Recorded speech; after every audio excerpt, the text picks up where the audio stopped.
So you're setting up your campaign committee and your mind starts to wander to the inevitable parts of life. Death and taxes, but mostly taxes. Is your committee going to need to pay taxes? Do you need a tax ID? What forms do you need to file? Don't worry, my name is Michael Price. I'm a political treasurer and I'm here to help. So first and foremost, is your committee going to need a tax ID number? Probably yes. There are three main reasons why you might need this. First, if you're going to have any employees, you're going to need a tax ID number. If you're going to need to pay any taxes, you're going to need a tax ID number. And most banks are going to require that you have a tax ID number if you want to have an account for your committee. So yes, you're going to need a tax ID number.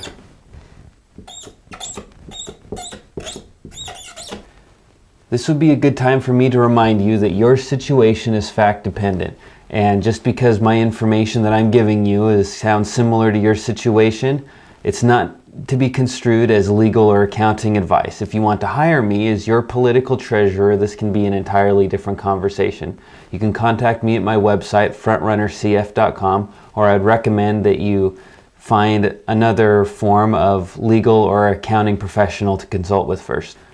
So secondly, do you have to fill out tax forms? Now, all committees, when they get their tax ID number, need to fill out the SS4, which is on the IRS website, or you can go to my website under the Resources tab, and I'll have a nice link there.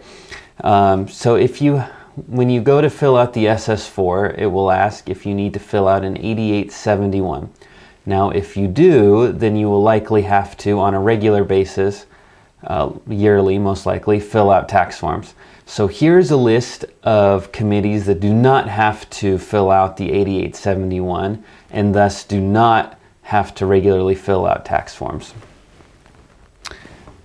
An organization that reasonably expects its annual organization to sign this notice, gross receipts to be less than $25,000.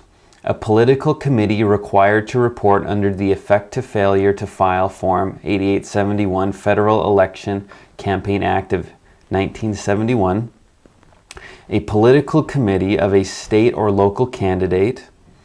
A state or local committee of a political party. A tax-exempt organization described in Section 501c, taxable income of the organization for this period.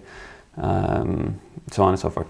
All right, so what's left? So basically we're talking about committees that aren't the local or state level committees for candidates. So primary ballot measure committees and PACs are generally the ones that have to fill out this form.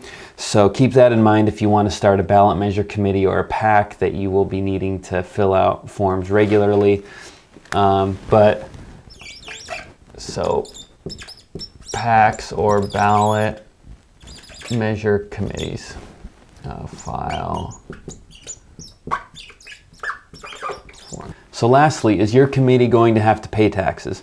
Fortunately, the donations that you receive are not taxable and aren't even reportable, so you don't have to worry about that.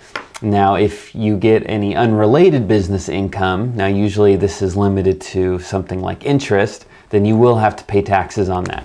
And that even only takes into account if you reach over the $1,000 mark in your unrelated business income. So in conclusion, plan on getting a tax ID.